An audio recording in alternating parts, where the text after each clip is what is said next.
Okay. Thank you for joining us here today. I also want to thank the media. We found out about this incident from you guys, and I think that should be commended and acknowledged. And from a county legislative perspective, we're really aggravated. We haven't had transparency and the insight into what has been going on. So today we're going to be suspending in a resolution. I'm happy to hear that the majority caucus appears to be on the same side as us, calling for an investigation into the incident that happened with the county sheriff's office and the subsequent incidents that happened with the Erie County paying out settlements as a result. It is important that this investigation happen within the Erie County Legislature. The chairman does, by charter, have the ability to subpoena, and that's an important one that we're going to need to use. Simply put, this incident doesn't pass the smell check, and it's our job to take a further look into it. That being said, I'm happy to turn it over to you guys for any questions. Okay.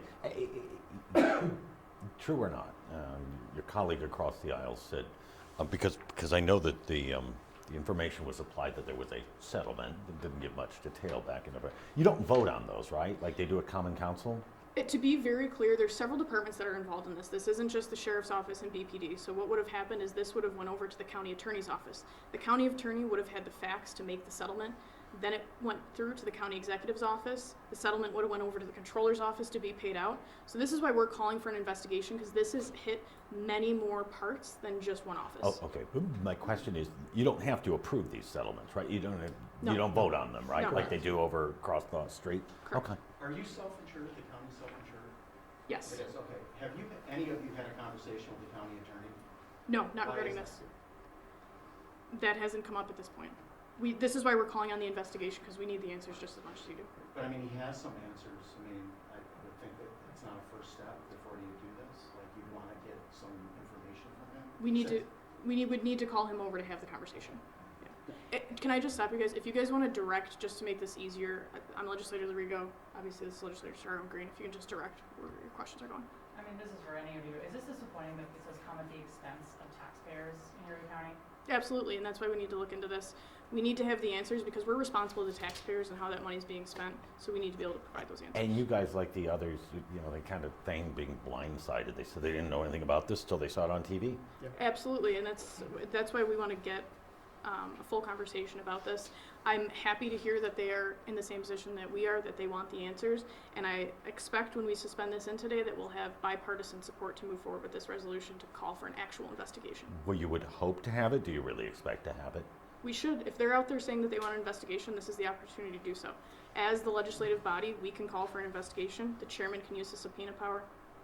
We should do it. Any of you can answer. I just have two quick questions. Car policies. I believe I've read the county car policy. Does the sheriff's office, of any of your knowledge, have a different county-owned car policy than what the county has? I mean, I can address that.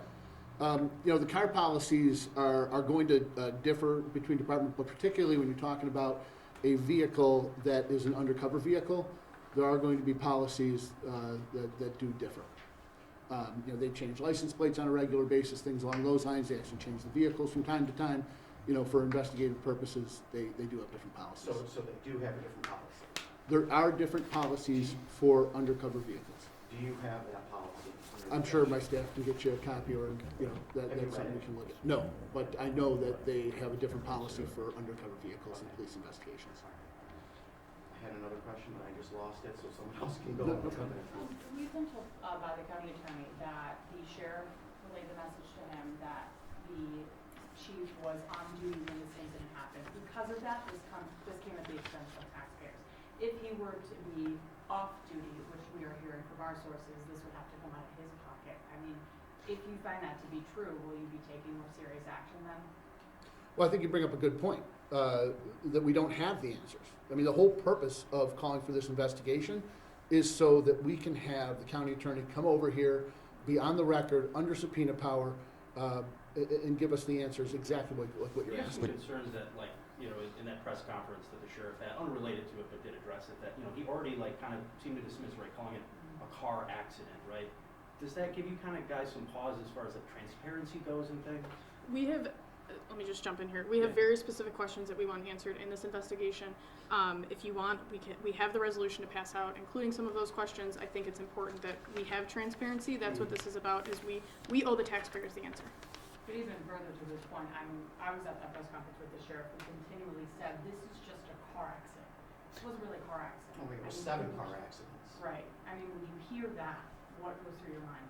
This is why we need to have a full investigation. This is why we need to ask the questions that need to be asked and understand all the facts around the situation. But without having that conversation, it's hard to address those comments. But you know, I want to follow up on her question about whether he was on duty, off duty, so are taxpayers on the hook. But it was a county-owned vehicle, right? So they're on the hook no matter whether he's on duty, off duty. It's a county-owned vehicle. I would have to refresh, and I don't have the answer right now about what the liability would be. But Right. this is and I respect you guys a lot for everything you're doing, because this is exactly why we need the answers. That's why it's so important. The chairman has the power to subpoena these answers. It's my understanding that the press has put out some FOIL requests that have been ignored. This is why it's really important that the legislature take this to the next step. I have a problem. Do you all, is there a rule or do you have an expectation that when something like that happens, you're informed? We have an expectation, and maybe we should look at changing that into a rule. You guys do have in regular communication with the sheriff. I mean, he does meet with you on a regular basis, and he hasn't brought this to your attention. How do you feel about that? Is that disappointing to you? What are you referring to by meeting with the sheriff on a I'm regular saying basis? Occasionally, he comes and talks with you about his priorities and things like that, but there hasn't been any proactive conversation by the sheriff with you guys. There's about- been no communication about this incident to me. I can only speak for myself.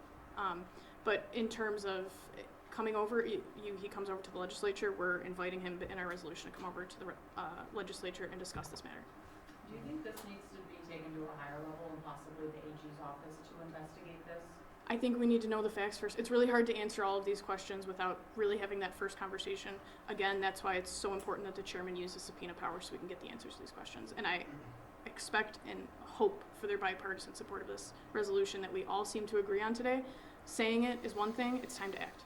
You know, in the past, when you've questioned the sheriff's office's authority, their decision-making, it's very combative.